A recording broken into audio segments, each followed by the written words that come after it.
En Agricultura, Isabel Pla nos invita a abordar la participación de mujeres en espacios de poder en nuestra sociedad, el mundo público y privado, política, poderes del Estado, empresas y gremios. Toda una interesante conversación de día domingo.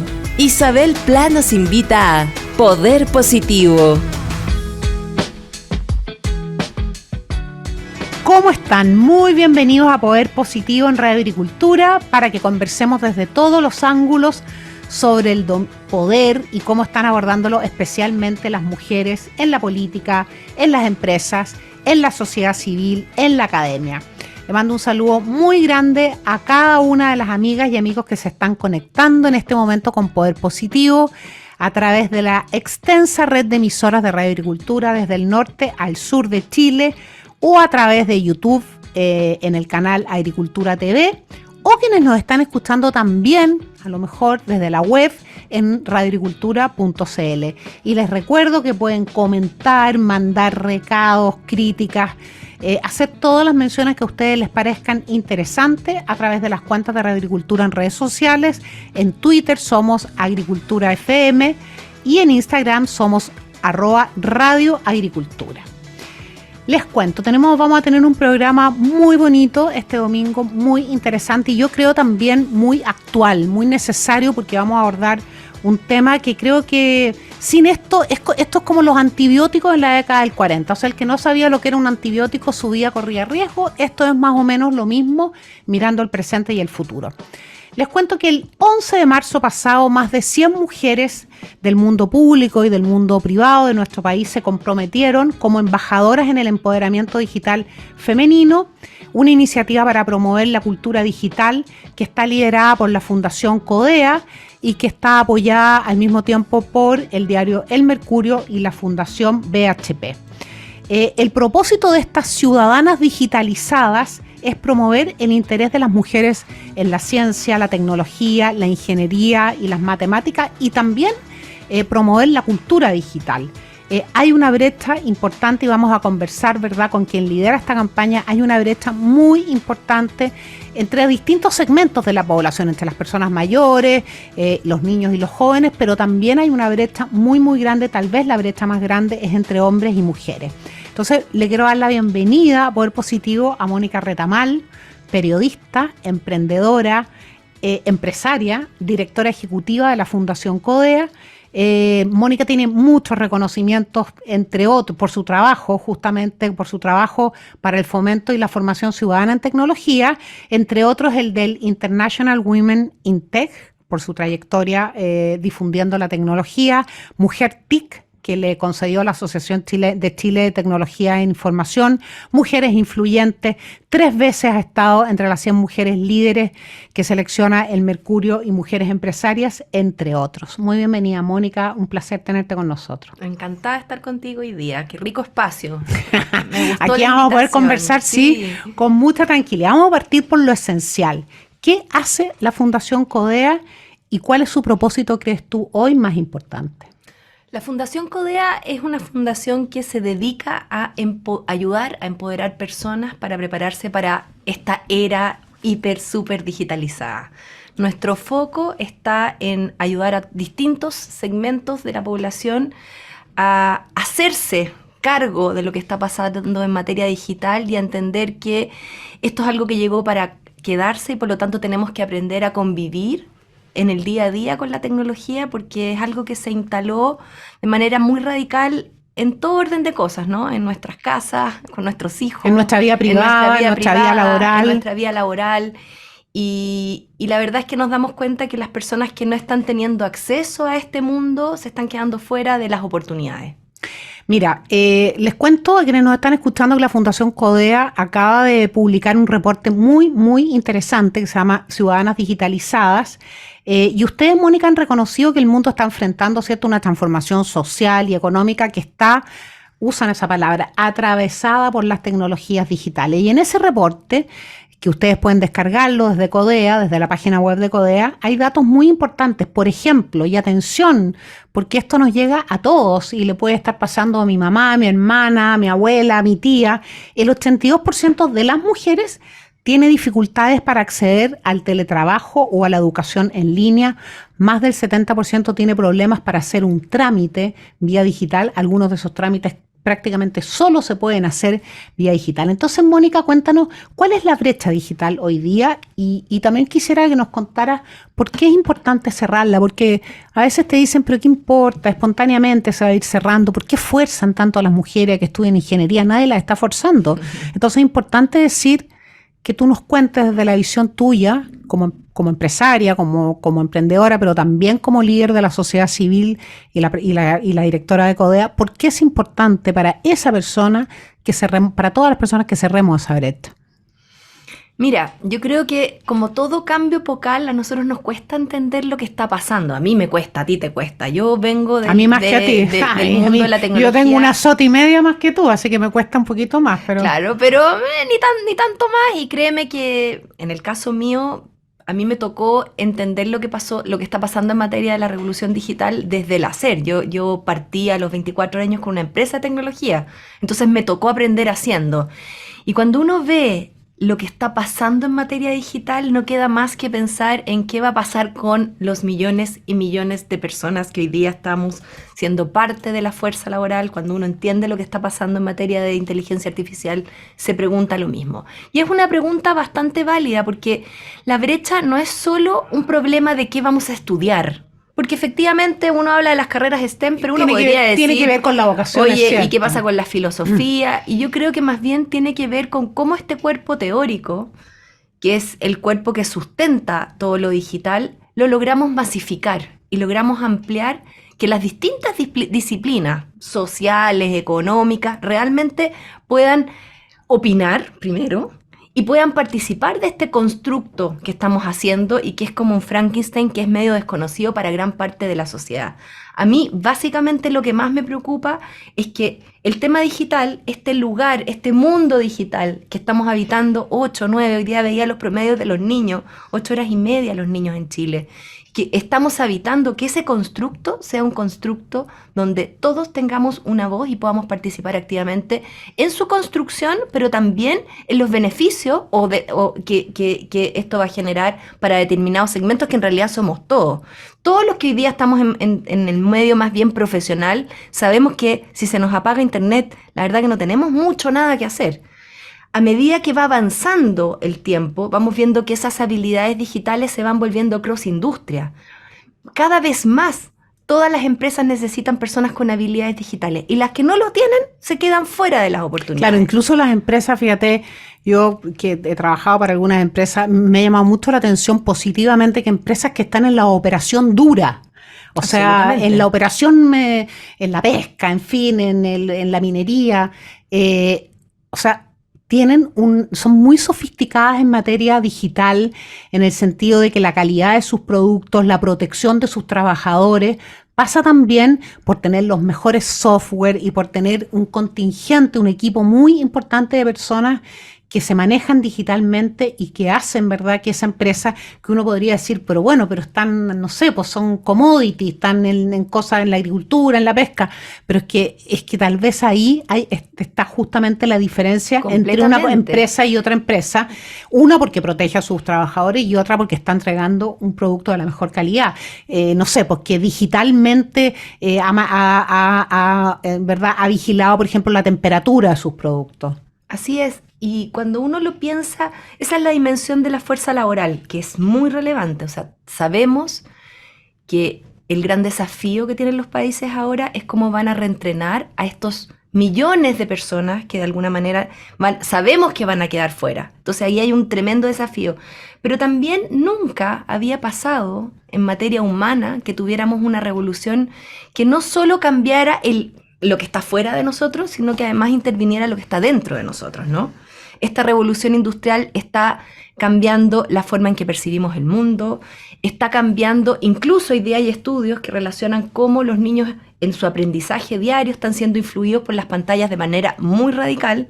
Y ayer estaba en la noche leyendo un reporte bien dramático que se hablaba del CI de los niños que han nacido producto de las pantallas, cómo las pantallas están generando en sus entornos de aprendizaje problemas bien serios, porque obviamente antes eran los padres los que tenían ese tiempo para fomentar o ayudar a los niños en el aprendizaje. Hoy día eso está reemplazado por las pantallas. Las pantallas se están metiendo en todo. Entonces hay mucho que decir en materia digital desde la perspectiva humana. Entonces cuando hablamos de fuerza laboral, hay un tremendo tema. Cuando miramos la educación, otro temón. Y la vida diaria, ¿verdad? Pero cuando hablamos ya de lo que nosotros somos como ciudadanos, como humanos, también hay una tremenda reflexión que hacer en lo digital y como que no lo vemos. Yo siento, y volviendo a la pregunta... Es que se metió en la vida de nosotros. Efectivamente. Me gustaría que CODEA tiene muchos proyectos. La verdad que es difícil, tiene, no sé, 5, 6, 7 proyectos muy activos. ¿Qué proyectos, cuáles son los proyectos que a ti te parecen muy importantes? ¿Tienen proyectos en los colegios? ¿Tienen proyectos con emprendedoras? ¿El proyecto Ciudadanas Digitales? ¿Cuáles son los proyectos que a ti te parece que... Qué difícil la pregunta, porque difícil, como que pero, me dijera qué hijo es el que más te gusta. Entonces mencionemos las áreas en donde están fuertemente focalizadas hoy día. Mira, primero decir que CODEA, como yo vengo de la industria digital, yo también la armé como una empresa o un emprendimiento digital. Tiene ese mindset digital desde su foco. Y el mindset digital, cuando tú ves las empresas más grandes del mundo en materia digital, tienen este concepto de pilotear y escalar. Entonces CODEA siempre está, efectivamente, si funciona se escala, si no funciona aprendimos de eso y ese aprendizaje queda al interior de la organización. Esto es la forma de operar de todo lo que hacemos en CODEA. Estamos siempre piloteando, entonces abrimos un montón de pilotos, de los cuales algunos decimos, pucha, que aprendimos, pero en realidad no tenemos. Por ejemplo, terminamos un pilotaje en el Sename, que fue muy bonito, pero nos dimos cuenta que no había cómo escalar lo que queríamos hacer por todas las restricciones que tiene que trabajar con niños del Sename. Pero tenemos programas como, por ejemplo, mujeres programadoras que hicimos hace 5 años atrás. Eso es muy importante. Que fue enseñarle a 100 mujeres a programar y ver cómo les iba después en la inserción laboral. Ese programa, que fue muy exitoso, lo escanamos y hoy día tenemos una iniciativa pública, privada muy grande que se llama Talento Digital para Chile, donde de la escala de 200 pasamos a 15.000 personas que hemos ido reentrenando durante 4 años y les hemos enseñado habilidades digitales de nivel superior y las hemos ayudado a insertarse en la industria. ¿La tasa de inserción es buena? Es altísima, es sobre un 56%, solo para decirte que los programas Sense en general tienen un 6 y un 7%, o sea, es tremendamente exitoso. ¿Y esas personas, esas mujeres, no tenían ningún conocimiento previo? No, pero para ser justos, la promesa, porque yo soy súper histérica con qué se promete. Primero tienes que pasar una prueba lógica matemática. La lógica matemática no es un estándar en Chile, por lo tanto allí ese primer filtro hace que en general las personas que se ganan esas becas son personas que vienen de ciertas trayectorias más bien profesionales, o sea, personas que o estudiaron una carrera universitaria y la dejaron ahí, mujeres que estudiaron, por ejemplo, otra carrera, no sé, son profesoras o periodistas y resulta que no les fue bien en su carrera y se quieren reconvertir. Tenemos muy distintos tipos de profesionales o personas que vivieron algún tipo de formación que se meten a este programa porque no les fue bien con la promesa, la famosa promesa de que uno iba a ir a la universidad y encontrar una pega. Muchos de ellos en Chile no pasaron, entran a este programa. Parten por un bootcamp de aceleramiento que son muy inmersivos, o sea, están 5 o 6 meses bien debajo del agua aprendiendo cosas que les parecen muy complejas y al cabo de ese tiempo salen en un nivel muy junior para la industria digital, pero como la industria digital tiene una necesidad de capital humano y lo único que necesitan es gente, en general son absorbidas. Como además la industria digital es una industria que sabe que el aprendizaje es continuo, porque las tecnologías tienen un nivel de obsolescencia altísimo, es parte de esa musculatura. O sea, ya termina de formarse. Se terminan de formar. O sea, empieza en el camino de formación. Y la verdad es que te juro que detrás de esas historias tú ves unas cosas tan interesantes de gente que realmente, porque uno cuando toma una decisión vocacional en la vida es tan chico. Yo salí del colegio a los 16 años, no tenía idea qué iba a hacer de mi vida. Estudié periodismo porque mi papá era periodista, además de carabinero, y y por eso nomás, o sea, no tenía idea del futuro, salí de la universidad como un pollo, no sabía qué hacer y me di cuenta que me había equivocado la carrera, recién salía. Entonces, ¿cómo cambiamos también ese mindset? Y este programa que es Talento Digital es un ejemplo súper interesante de eso. Eso por el lado de capital humano, pero tenemos también proyectos muy interesantes en educación escolar. Con colegio. Con colegio. Me contaste el otro día, le brillaban los ojos a la Mónica cuando me lo contó, que están en varias regiones del país, sí, y en algunos colegios que son muy apartados o que cuyos alumnos o las familias de esa comunidad escolar son familias vulnerables o que están a lo mejor más lejos de los centros de las ciudades grandes. Tremendo, porque la promesa nuestra al amparo de las habilidades digitales también tiene que ver con cómo realmente cambiar la ecuación de la pobreza. Y la ecuación de la pobreza en el siglo XXI está tan ligado a los talentos, está tan ligado a las capacidades humanas, porque finalmente esta era, esa es una bonita noticia. Sí, esta era que es la era del siglo XXI, cuando tú miras cuáles son esas habilidades del siglo XXI, son puras habilidades humanas. Pensamiento crítico, capacidad de colaborar, capacidad de comunicar, todo eso es lo que se necesita para sobrevivir, porque la verdad es que el conocimiento está en Google. Así que aquí el que necesita aprenderse datos se va a Google, ¿no? Entonces uno mira el sistema escolar y dice, bueno, pero ¿cómo este sistema escolar se adapta a esto y no seguimos pidiéndole a los niños que memoricen? Porque cuando uno ve las estadísticas, la desmotivación escolar así va en ascendento, digamos. Es que es una vida tan distinta, yo creo que la que viven los niños con su tablet o su computador, su celular en la mano, y la que viven durante las 7, 8 horas de colegio. Oye, eso nos ha pasado la primera parte de este programa, pero volando. Estamos en Radio Agricultura, en Poder Positivo, conversando con Mónica Codea, con Mónica Retamal, directora ejecutiva de Codea. Estamos hablando de todos los proyectos que tiene Codea, de su trayectoria también, que es muy interesante, y vamos a conversar de eso, porque ella se convirtió en empresaria a los 22 años. Y es muy interesante lo que tiene que contarnos. Vamos a una pausa y volvemos en unos minutos. En Agricultura es Poder Positivo, con Isabel Pla. Volvemos en Poder Positivo, estamos conversando con Mónica Retamal, directora ejecutiva de Codea, y te habíamos dejado planteado el desafío que nos contara qué significa salir de la universidad a los 22 años y convertirse en empresaria. ¿Cómo fue eso? ¿Cómo fue esa experiencia? Y por ahí dijiste que habías aprendido a costalazos. Claro, porque... la empresa era tecnológica, ¿no? Sí, mira, la verdad es que siempre de casualidad. Yo terminé, como te comenté en algún minuto, la carrera. Empecé a trabajar, estaba trabajando en el Mercurio, pituteando, ganando como periodista. Muy poca plata, como en general ganan los periodistas, ¿no? Y me hice un pituto, como se llama en periodismo, en una empresa de tecnología, y el gerente me dijo, oye, ¿por qué no te venía a trabajar con nosotros? Y yo, pero ¿qué voy a hacer yo en esto? No entiendo, como que... Bueno, cuando pregunté el sueldo decidí irme a trabajar a esa empresa. Ya, era como valía la pena. El sueldo de un mes era como el sueldo del año al otro lado. Entonces renuncié a lo que estaba haciendo y me fui a trabajar ahí. Y la verdad es que cuando vi lo que venía en materia tecnológica trabajando ahí, me di cuenta de que aquí venía un cambio sideral.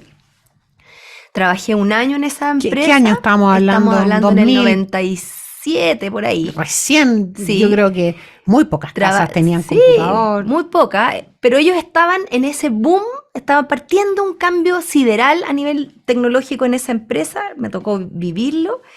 Y en el 99 yo dije, bueno, la verdad que yo como periodista aquí en una empresa de estas características no voy a prosperar tanto más.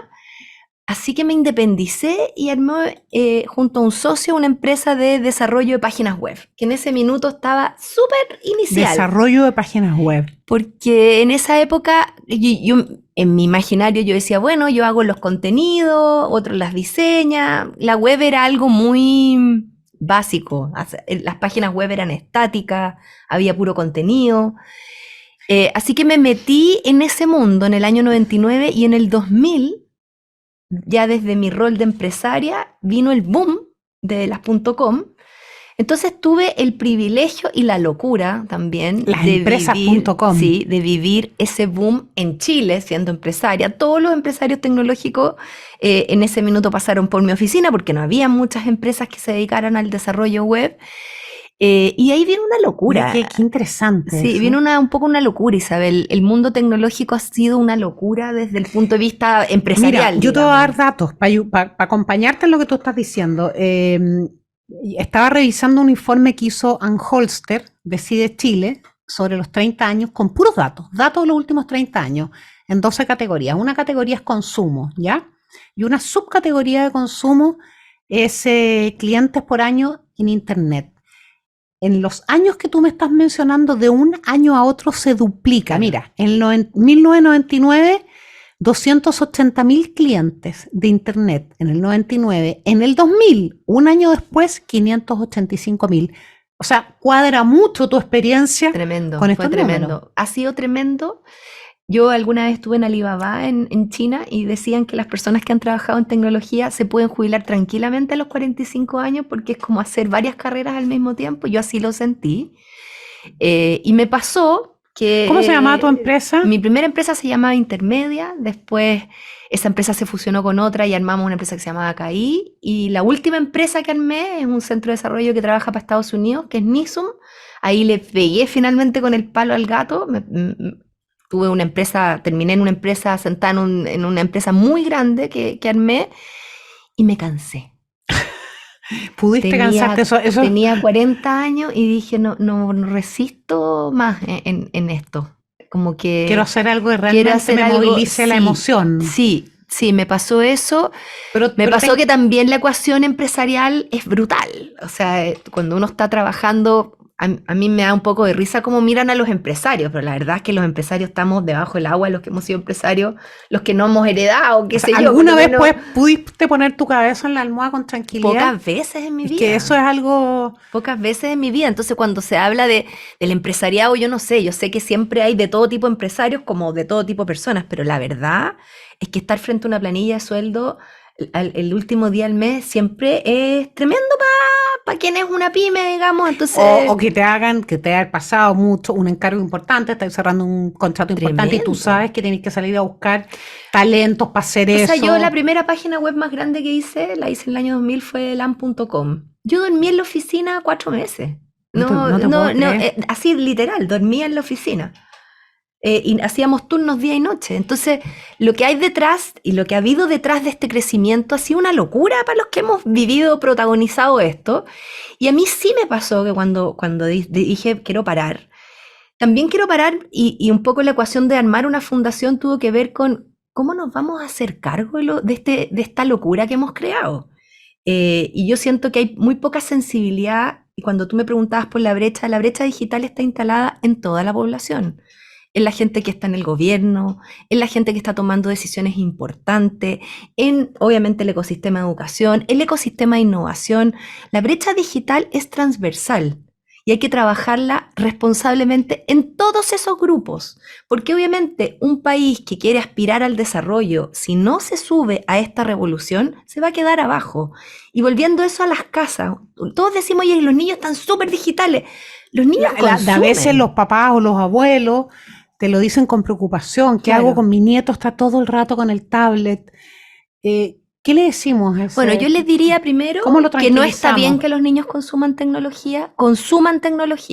La tecnología, como todas las cosas, y ya no se habla de que la tecnología es agnóstica, la tecnología en consumos gigantes no le hace bien a los niños. Hay un montón de evidencia, pero sí, y es un poco en lo que estamos nosotros, los niños necesitan entender cómo funciona la tecnología, necesitan entender cómo funciona Internet, necesitan entender cómo funciona la inteligencia artificial. A mí, por ejemplo, me llama la atención, el otro día estaba en la sala en la consulta de mi dentista y había una mamá con una niñita, te juro que tenía 2 años y medio, 3 años, de hecho caminaba todavía inestable, ¿te acuerdas cuando los niños? Y tenía un tablet, era impresionante todo lo que hacía.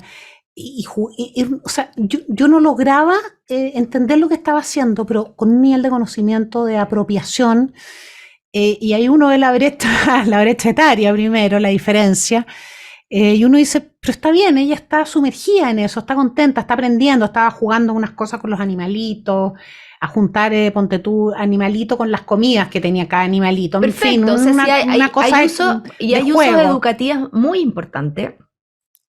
Obviamente hoy día que se sabe más en neurociencia qué está pasando en materia, cómo aprenden los seres humanos, sin duda en eso la tecnología nos puede ayudar un montón. Yo tuve el caso de un amigo que, por ejemplo, tenía a los hijos con problemas para las matemáticas, compró la app más popular y los hijos hoy día son los número uno en matemáticas, sin duda. Hay usos educativos, pero es como todo. Tú no le puedes pasar un auto a un niño y esperar que maneje, ¿no? No, pues. Entonces, la educación aquí es clave. Y en el caso nuestro en CODEA, lo que estamos es instalar las ciencias de la computación como un contenido curricular, entrenar a los profesores para que enseñen a cómo trabajar en estos ecosistemas, a qué es lo que tienen que aprender los niños. Eso es clave. Hoy día los niños están en una completa desorientación, los padres están en una completa desorientación, y lo que está pasando a nivel mundial es un poco similar a lo que pasó con la revolución industrial, la segunda revolución gran industrial, donde se dijo, bueno, ¿queremos lanzar un hombre a la luna? ¿Cómo hacemos para que el conocimiento matemático se divulgue mucho más rápidamente? Y ahí las horas de matemáticas que nosotros tenemos responden mucho a ese cambio. Hoy vamos a vivir en un mundo digital como en el que estamos. Ok, ¿cómo le enseñamos a las generaciones a entender cómo funciona la tecnología más allá del consumo? Entonces, el consumo que hay hoy día es irracional. ¿Para qué decir el consumo de redes sociales? Y tenemos que pasar a enseñar cómo funciona. Cómo un ciudadano, por ejemplo, digital, funciona en redes sociales. Que me interesa mucho lo que estabas planteando, porque también en el reporte y en general en la narrativa de CODEA, ustedes reconocen que bueno, que hay una transformación social, cultural que está justamente atravesada por esto. Te quiero preguntar, ¿qué papel crees tú o qué tan fuerte es el papel que están jugando esta cultura digital en los movimientos sociales, en las causas sociales? Clave. O sea, obviamente que todo tiene que ver con todo, ¿no? O sea, para mí el ejemplo más claro que lo viví, bueno, todas las mujeres lo vivimos, fue el Me Too. O sea, es impensable un movimiento que derribó tanto. Hubiera escalado de esa manera. Si no hubiésemos tenido redes y canales digitales y redes sociales. Es impensable porque el Me Too tocó una fibra común que estaba súper oculta. Me cuesta a veces explicarlo. Súper oculta en la vida privada de las mujeres. Yo tengo una anécdota que a veces comento. Yo estando en una reunión en que nos juntamos 20 mujeres que no nos conocíamos, que no nos habíamos visto nunca. La misma semana del Me Too, se juntaron en mi casa, porque yo les invité a conocernos, digamos, en estos grupos de WhatsApp que se arman, que tú de repente no sabís quién es quién. Y justo había pasado lo del Me Too. Éramos 20. 18 habíamos tenido abusos, pero abusos complejos. Entonces tú decís, y eso ninguna de nosotras se había atrevido a decirlo. Y qué bueno que lo tocas, porque, bueno, me costaba mucho, incluso cuando era ministra, en público y en privado, me decían, pero ¿qué tanta cuestión con el Me Too? A veces como con cierto hastío y con una como incomprensión. Yo le decía, es que el vuelo que tomó fue tan fuerte porque se conectó con una realidad que estaba de alguna manera como o normalizada o era como parte de la historia y había que tragárselo. Había que tragárselo, ¿verdad? O sea, a mí lo que más me impresionó del Me Too es que nos habíamos tragado tanto. Ni siquiera muchas mujeres que no se lo habían dicho, llegó un ni momento siquiera en que a las personas más cercanas. Y que alguien dijo, sí, usted se imagina que yo tuve que hacer esto, sí, tiene razón, y lo tuve que hacer porque, Tal y cual. ahí es una cosa que, bueno, Me Too es un muy buen ahí ejemplo. Es un buen ejemplo porque efectivamente se tocó esa tecla, muchas nos sentimos identificadas con esa tecla, se masificó en una semana. Fue una locura. Yo siento que lo que ocurrió y cambió el estándar.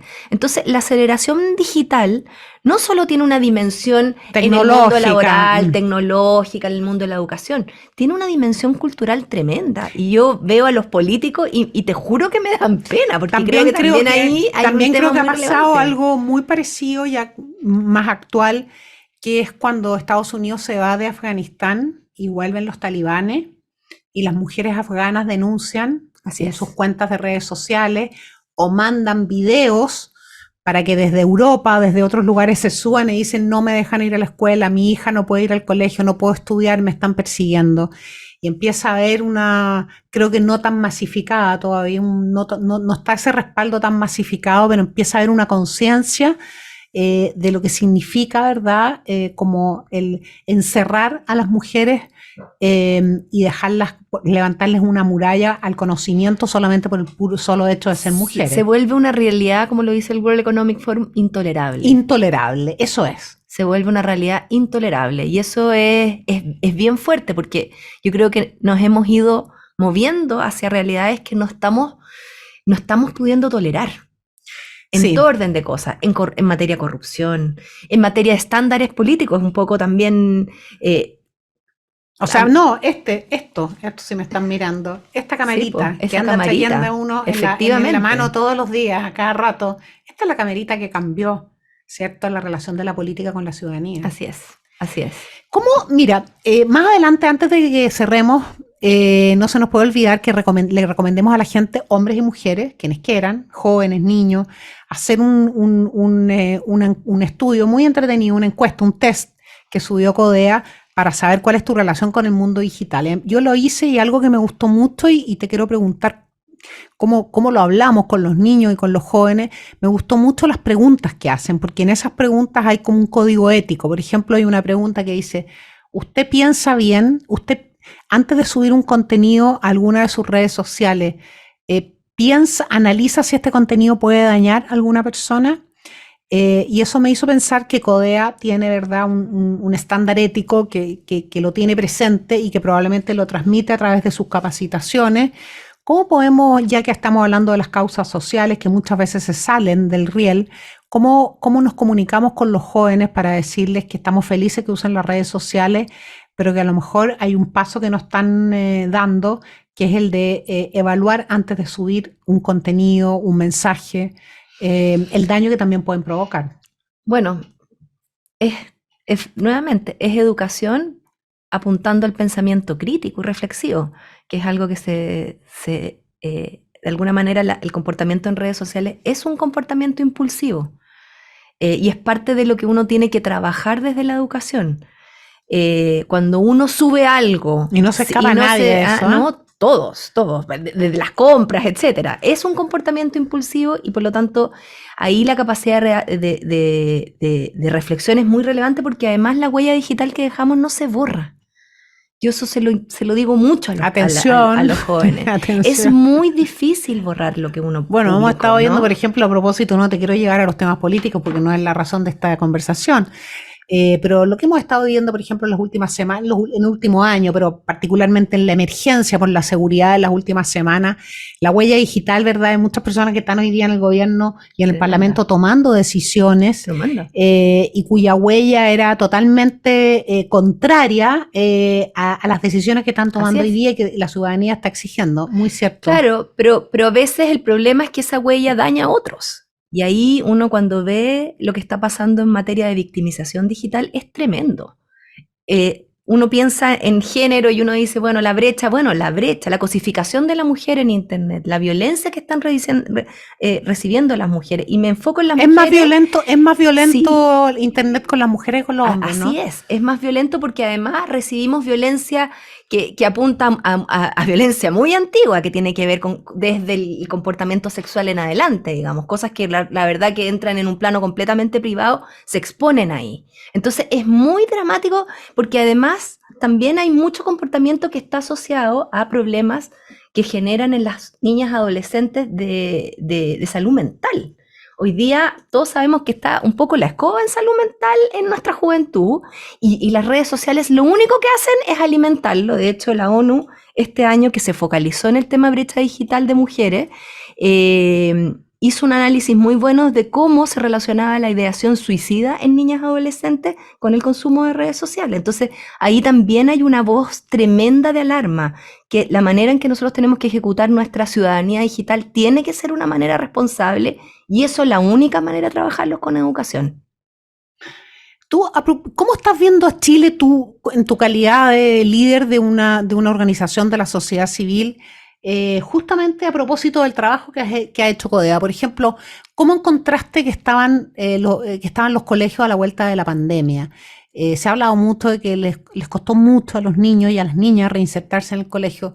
¿Cómo ha visto CODEA eso? ¿Cómo ha visto el país post pandemia y el país de hoy día también, pensando en todos los desafíos que tenemos, las crisis que hemos enfrentado? La verdad que la situación del sistema escolar a veces es bien desolador, Isabel. Es importante que quienes nos escuchan lo tengan bien claro. Sí, es bien desolador. Yo siento que todos hablamos muy mal del sistema escolar. Y eso lo único que hace es empeorarlo, es empeorar la situación en la que estamos. Los profesores, el nivel de desmotivación es tremendo. Es muy complejo ser profesor hoy día y tienen muy pocas herramientas. La carga administrativa que tienen los profesores es una locura. O sea, si tú me decís que es lo primero que yo cambiaría, yo sacaría la carga administrativa de los profesores, que la tome alguien más, y los profesores que se enfoquen en educar. Entonces, están esos problemas más todo esto que no saben cómo manejar, o sea, el mismo tema digital. ¿Cómo maneja un profesor el tema de que los niños vayan con los teléfonos, estén ahí? Nadie sabe cuál es la forma de normar. Y además, sabemos que hay un problema con la autoridad tremenda en Chile, producto de todo lo que hemos vivido, y producto seguramente de la situación del mundo.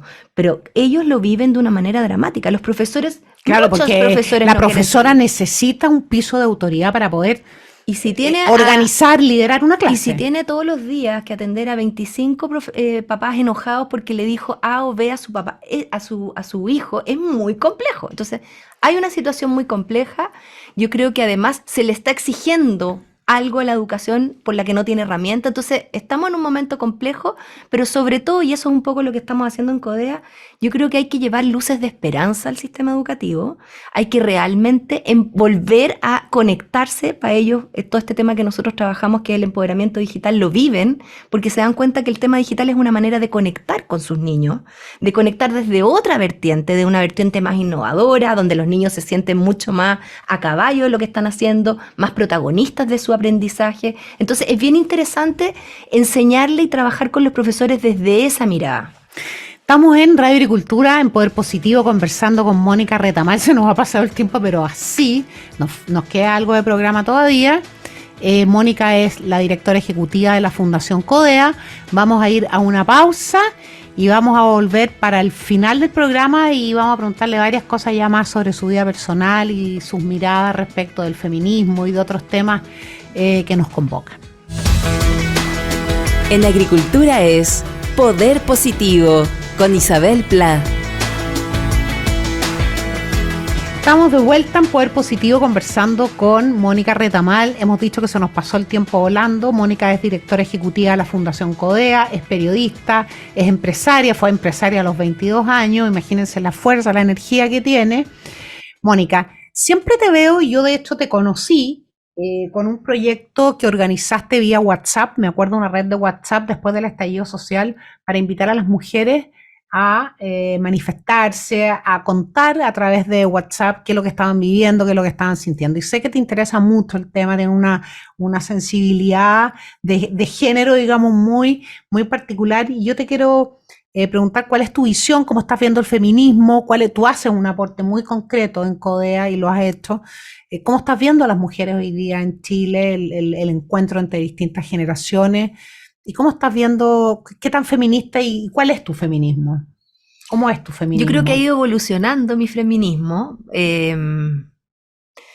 Yo creo que tuve un proceso de toma de conciencia de partida lo que era el feminismo. Cuando nosotros éramos chicas, Isabel, el feminismo era una palabra como media rara, como media mala. Era como de Europa. Sí, era como media extrema. Yo no me sentía. Era como que no había, se suponía que en Chile no había. Efectivamente. Pero luego cuando armé la fundación, y yo siempre quise hacer algo con foco en la mujer, básicamente porque yo siempre he visto que detrás de una mujer está una familia. O sea, la cantidad de familias monoparentales que hay en Chile, hay muchas teorías sobre el guacho chileno, pero la verdad es que hay mucho abandono del hombre. Hay 800.000 familias monoparentales en Chile, 850.000.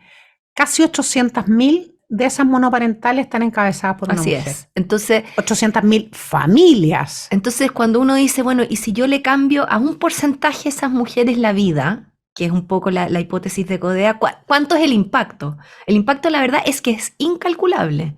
Y nosotros lo vivimos todos los días en la fundación. Entonces, volviendo al tema del feminismo, yo no me sentía feminista, pero cuando uno trabaja en temas relacionados con la mujer, es imposible no volverse feminista. Porque ahí tú te das cuenta de todas las diferencias con las que tenemos que convivir. O sea, yo, la verdad, fui madre, fui empresaria y hacía las cosas y yo me acosté muchos años de mi vida a las 2 de la mañana y me desperté a las 6. Y lo encontraba completamente normal. No esperaba que eso fuera distinto, ni siquiera me lo cuestioné. Y cuando pienso, digo, bueno, la verdad es que es como que uno tiene que ser, para surgir en un contexto como este, tiene que ser como la superwoman, porque si no, ¿cómo se hace? ¿No? ¿Es más exigente el éxito para las mujeres que para los hombres? O sea, yo creo que sin duda. Entendiendo por éxito cumplir tu propósito. Yo creo que sin duda, porque a uno le cuesta demasiado desligarse de los otros roles. Yo hoy día veo, y ahí sí te digo el cambio, yo veo a chicas hoy día jóvenes con ambición, pero que al tiro te dicen yo no pienso tener hijos. O sea, que van a soltar, que lo deciden, pero que saben que van a soltar un montón de cosas. Yo no fui capaz de soltar nada y ahora mirando para atrás digo, pucha, el mega sacrificio. Yo siempre que digo cómo fue, cuando me preguntan cómo fue tu época empresarial, yo digo, yo estuve debajo del agua, ¿no? Salí a respirar bien de vez en cuando, o sea, fue bien monumental hacerlo. Ahora, no me sentía ni mal, no lloro porque creo que llegué a un lugar que estoy contenta de haber No, te llegado. lo vivías como venía. Lo vivía completamente normal. Pero después uno ve la cifra y tú decís, pero chuta, esta cuestión realmente fue armada como bien en desventaja para nosotras. Entonces, volviendo a lo que hago, me pasa que estamos construyendo este nuevo mundo con las mismas reglas del anterior. Entonces digo, o nos ponemos a cambiar las reglas y no nos han cambiado todas las involucramos. reglas todavía, ¿cierto? No, no ¿Qué han reglas? cambiado. Tú dijiste algo. ¿Qué reglas a partir de eso que tú acabas de declarar debería cambiar ahora? Jóvenes, mujeres jóvenes que están decidiendo no tener hijos, que a lo mejor quisieran, pero tienen que optar. A mí se me ocurre que hay unas reglas sociales que todavía no han cambiado, que es la incorporación también de los padres y de los hombres a la vida, La a la corresponsabilidad casa. es clave. Pero, Yo siento pero real. real. Yo creo que, como todo, Literal, está, literal, sí, como dicen. está empezando a ocurrir. ¿Ah? Yo siento que está Sí. empezando a ocurrir y está, obviamente, en grupos más de élite. No está masificado. Pero uno sabe que cuando parte la élite por ahí, sigue para atrás. Yo estoy convencida que en 30 años más esta cuestión va a cambiar radicalmente porque yo lo veo en mi hijo hombre, que no tiene ni un trauma en decir, ¿Cuántos bueno, hijos tienes, yo tengo Mónica? dos, Una niñita. una Florencia de 20 y un Seba de 22. Y cuando tú ves a estos cabros jóvenes, ellos están dispuestos, cuando te dicen, sí, yo quiero tener hijos y piensan hacerse cargo, uno dice, bueno, ahí hay un cambio. Ahora, igual, cuando a la hora de colaboración, ahora a nivel familiar, uno se da cuenta de las diferencias. Es que lo que pasa es que hay un momento, no sé, en esto tal vez me va a jugar, se me va a notar mi generación, no sé, Mónica, creo que es algo biológico también, en Sí. algún momento, por lo menos en los primeros meses, hay un puente un poco bien biológico, que es el que une a la mamá, a la mujer, con sus hijos. Y por mucha cultura de corresponsabilidad, hay un momento en el que el papá no tiene tanto espacio. Totalmente. Yo ahora, nuevamente, eso Y es yo lo no que sé, está a mí en porque de repente uno hablaba con feministas y dicen, no, pero es una construcción social. Y yo sigo pensando que no es Sí. tan construcción A nosotros- social. a mí me cuesta que hay igual una que a ti cosa mucho. Y biológica. yo sí creo, Isabel, que estamos en un péndulo, estamos en la parte extrema del péndulo. O sea, yo escucho los discursos de mi hija y todo, y es un discurso bien combativo. Y siempre le digo, a mí me asusta tu discurso porque encuentro que estás echando a los hombres de aquí. Es que tiene 20 años. Entonces, creo que va a llegar un minuto en que vamos a tener que incorporar a los hombres en esta discusión, que es el gran desafío del feminismo, yo creo. Pasar de esta cosa combativa extrema, que yo la encuentro totalmente necesaria. Yo no creo que aquí, para realmente cambiar las cosas, teníamos que quebrar los platos, pero yo creo que esto se va a tender a regular. Yo sí siento que hoy día estamos...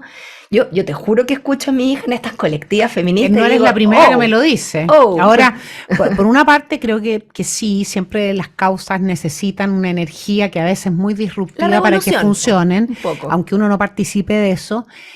Lo que yo miro con cierta preocupación, sí, quizás tú como periodista también, es que ya en algunos lugares en donde el feminismo es muy importante, como por ejemplo España, Argentina, que son países iberoamericanos íconos en esta materia, y también un poco en Chile, empieza a haber un quiebre respecto de un tipo de feminismo y la ciudadanía. Y Sí, un tipo de es así. feminismo radical empieza a usar todos los espacios, entonces tú dices feminismo y el sinónimo no son las mujeres que conversamos, que luchamos, sino que son las mujeres que están difundiendo odio un Sí. poco, ¿ya? Entonces tengo un poco esa preocupación, creo que es muy importante y por eso a todas mis invitadas conversamos sobre esto, porque a mí me gusta que quienes nos están escuchando sepan que sentirse feminista es creer que somos iguales en derechos, en dignidad, y que hay un amplio espacio para compartir en el feminismo. Completamente, y compartiendo eso también creo que también hay un discurso que es bien elitista. O sea, si uno toma el tema del micromachismo, estoy de acuerdo que hay micromachismo y efectivamente el lenguaje ahí construye realidad, yo todo eso lo compro.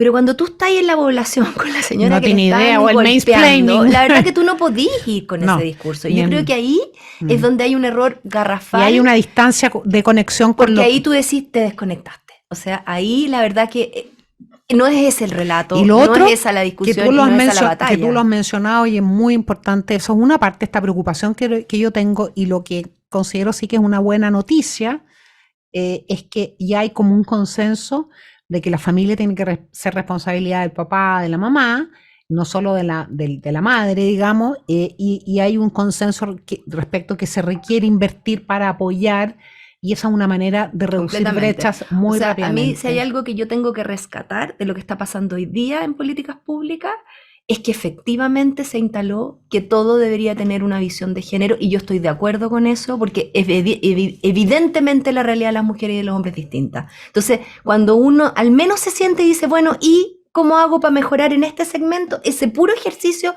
ayuda un montón. Mónica, me gustaría que convidáramos a quienes nos están escuchando a que se entretengan durante 7, 8 minutos máximo y hagan el test de empoderamiento digital. ¿En qué página está ese test? Está en empoderamientodigital.cl. Empoderamientodigital.cl, entren, te ponen algunos datos de caracterización. Efectivamente. No demora más de 7 minutos y cuando terminan la última pregunta les va a arrojar un gráfico que les va a decir en qué nivel están de cercanía o de distancia con la cultura digital. ¿Cuánto tiempo nos queda de programa? Nos queda todavía 5 minutos. Tú eres hija de carabinero, un oficial de carabineros que llegó a un alto cargo, yo lo conocido, y tú contaste por ahí que te sientes muy orgullosa, pero que te marcó también vivir en tantos lugares y te marcó no poder echar raíces a lo mejor en la infancia, en la adolescencia, sentirte que pertenecías a una comunidad, a una ciudad. ¿Cómo eso ha marcado tu vida? Bueno, de partida, ser Porque hija la pertenencia es carabinero importante. y tener sangre verde en alguna esa es tu parte, pertenencia. eso es muy fuerte. Eso es muy Sí, eso pertenencia. fue muy fuerte para mí, o sea, fue muy marcador. ¿Y cómo ves tú? ¿Cómo has vivido tú como hija de una familia de carabineros? Muy dramático. ¿Cómo sientes tú eso? Es muy dramático. Mi papá, o sea, se lo sufre todo aquí, porque mi papá está en retiro hace mucho tiempo, pero se lo ha sufrido todo. Es súper dramático. ¿Cómo sentiste, por ejemplo, cuando en algún momento sentiste que había una denigración de hombres y mujeres? Es tremendo, porque uno cuando ha vivido y ha conocido una institución por dentro, uno se da cuenta de que finalmente esa institución en particular en Chile se sostenía gracias a la dignidad que le daba a la sociedad. Cuando se pierde eso es muy riesgoso en el camino en el que estamos metidos. Porque, ¿cuál es entonces el incentivo de una persona de ser carabinero? Qué importante eso, ¿no? Efectivamente, o sea, si tú piensas cómo han caído las postulaciones de carabineros, 85%. Y ha bajado mucho la edad promedio. Entonces, estamos hablando de por qué voy a meterme entonces a una profesión donde el sueldo no es tan bueno, donde efectivamente tengo riesgo vital, o sea, me pueden matar. Es muy puedo ir a la difícil. cárcel, Estamos en un puedo ir a la cárcel. Efectivamente, o sea, hago algo y me quitan el sueldo además y no me defienden. Entonces, estamos en una escalada que yo la veo muy, muy compleja, pero también, por el otro lado, creo que Carabineros es una institución que no se adaptó a los nuevos tiempos. Y cuando yo te digo adaptación, es a todo nivel, a nivel educativo, a nivel de cómo de alguna manera entablar una nueva relación en este mismo mundo en el que nos estamos moviendo, que es muy distinto. Entonces creo que también ahí hay una brecha muy instalada en esa institución en términos de haberse desafiado para tener una visión dentro de lo que es una policía en el siglo XXI. Entonces creo que el trabajo va en las dos partes, ¿no? Cómo de alguna manera levantamos a la institución desde la apropiación social, pero también cómo desafiamos a la institución a volcarse al siglo XXI con una visión mucho más moderna. Con estándares de transparencia. Efectivamente. Que creo que lo está haciendo. Y también, no sé si es la percepción tuya, y aprovecho a preguntarle a tu papá, también siento que en los últimos 6 meses por lo menos, y si no un año, hay de partida Carabineros ha recuperado prácticamente todos sus niveles de confianza en todos los estudios de opinión, vuelve a tener altos niveles, están entre las 3 instituciones más queridas por los chilenos, y también creo que hay como un mea culpa bastante colectivo de nos descuidamos en eso. Y esta conversación la tengo siempre con mi papá, no basta el mea culpa. No. Tiene que haber un plan de largo plazo, que es algo que a Chile le cuesta tanto el largo plazo. Este país cada 4 años parte de cero. Acá necesitamos un plan y un acuerdo que sea de largo plazo, donde efectivamente Carabineros pueda recibir todos los tipos de ayuda, tecnológicos, ayudas políticas, ayudas en entrenamiento y en educación, formación. O sea, realmente es una institución que necesita mucho apoyo para salir adelante. Y que sea también un lugar donde quieran ir muchos talentos, hombres y mujeres jóvenes. Así es. Oye, Mónica, te quiero contar que se nos está terminando el programa, pero nos podemos despedir sin antes, además, después te voy a agradecer que hayas venido, pero antes de eso quiero que me digas qué estás leyendo o qué leíste hace poquito que te haya gustado mucho y que quieras recomendarle a quienes nos están escuchando. La verdad que fue súper difícil porque yo leo mucho y leo varios libros al mismo tiempo. Sí, me estabas contando que además tuviste 10 años en un club de lectura, en un grupo de análisis literario. Así es. Pero este año, así como los libros que me marcaron, fue uno de la Natalia Ginzburg, y eso fue lo que pasó, que además tiene un prólogo del Ítalo Calvino que es increíble, yo se lo recomiendo porque la forma de escribir a esta caracterización de esta mujer indecisa, que vive Esto fue lo que pasó. Y eso fue lo que pasó. Y eso fue lo que pasó. De la Natalia Ginzburg, que es una italiana. Natalia Ginzburg, italiana. Sí, y el otro que yo supongo que varios lo han leído, pero es que es Lanit Ernaux. Yo lo leí, El acontecimiento. Bueno, El acontecimiento.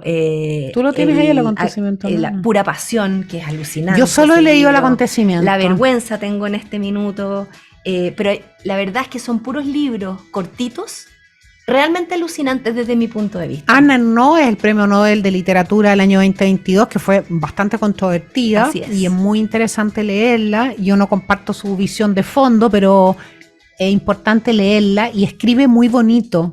Tiene un lápiz muy lindo. Escribe muy bonito. Efectivamente uno puede o no compartir, pero por ejemplo, Pura Pasión, que no sé si... No lo he leído y me han hablado mucho. Explica muy bien cuando uno tiene como tomadito el cerebro, así con un amor en este caso, pero también a veces uno tiene tomadito el cerebro con algo que no la deja respirar, vivir, y esa forma de describirlo es muy interesante.